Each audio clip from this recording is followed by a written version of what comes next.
latest Netflix horror movie that they put out was Bird Box. Quote unquote. Quote unquote. Here we go. Starting in already.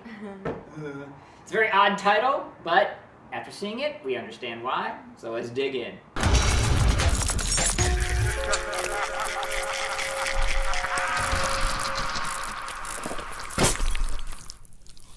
So this is a spoiler-filled review of Bird Box, and if you haven't seen it, and if you have Netflix, go check it out.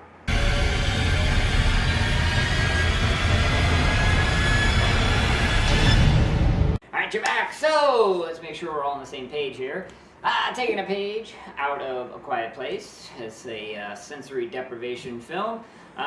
Basically, some creatures come to Earth and no real clear explanation why or how, but if you look at them, you go nutso and kill yourself. So they put their blindfolds on and head out into the world. Right, it is lights time. A little concerned after your jump the gun in the intro there. So, did you like anything at all? Well, I must say, this movie reminded me of The Happening, M. Night Shyamalan's The Happening. Why you got insulted like that? That's what it did. Why do you have to insult That's what it it did. like that? But I do want to say that this movie is not a horror film. Excuse me. It's got a lot of gore in it, some gore. In the okay. Likes. I know. I'm just saying. I know that. I'm just. So don't start all negative. So you like the gore. I like the gore.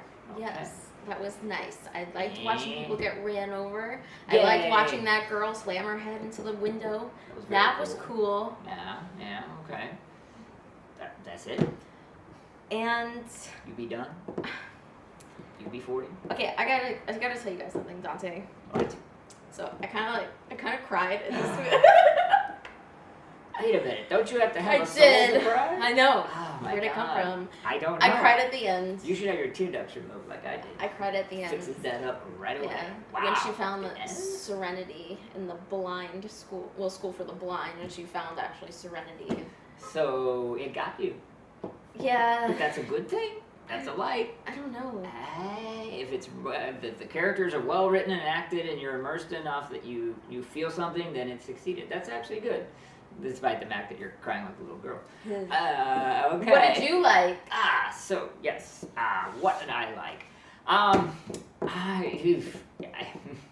It's tough because this isn't a movie where there was anything that left out. Of course, I did like the gore as much as you did. But I guess one of the things that I liked the most is the fact that they did not show the creature. I was a little bit torn on this, because I would have loved to have had a scene where Sandra Bullock's blindfolded and the creature's like right in front of her. Yeah, I was actually waiting for that. That would have been kind of cool while I was waiting. But if you're not going to show that, then just don't show it at all. Well, remember that guy that drew the pictures?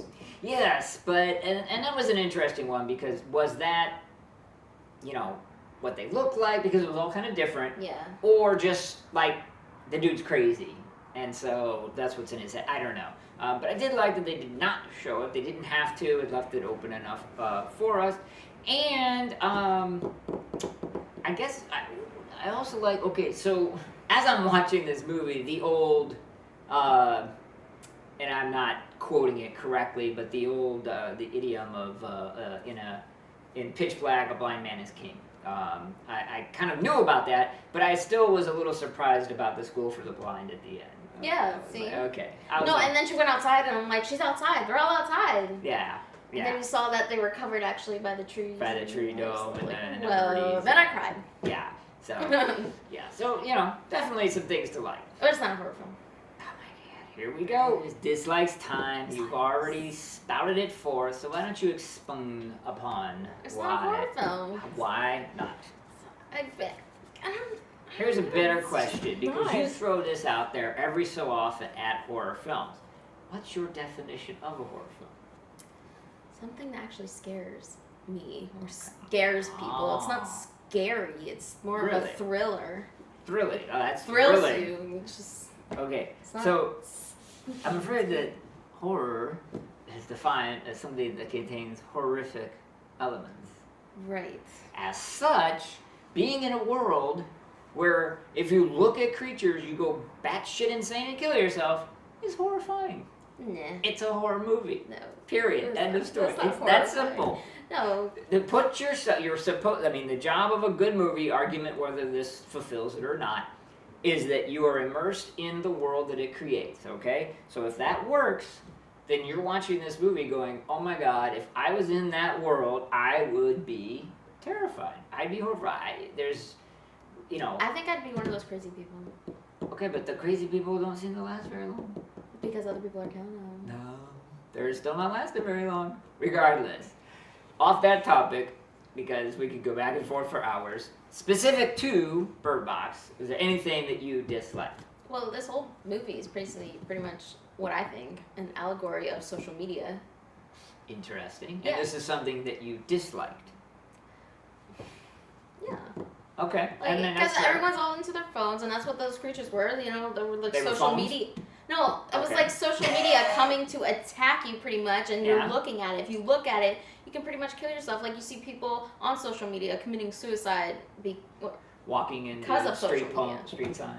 Yeah, because of social media, people commit suicide. But again, I mean, are you saying that that's bad though? Because this is that. I mean, I'll go with that, but I think that that's a good thing that they're spotlighting the idiocy of immersing yourself. How many more films can we come up with to spot the idiocy of the social world? Not enough. Apparently not. Because they don't really do that. Maybe that's what I hate. I don't care. You hate everything. No, I don't. Okay. What did you dislike? Okay, so the only thing that I dislike, oddly enough, is sort of the basic premise and hook of the movie. And that is to say that, you know, there's a big scene of them driving to get groceries. Oh, yeah. And they black out the car and they use GPS. I'm sorry, anyone who has ever used GPS knows that it's accurate to, 20 feet, not 2. They're not swerving around cars, they're not, I was insulted by that. And then furthermore, you talk about splitting hairs. They made a point to show her view by, having the camera be, when she has the blindfold on, and she could still see.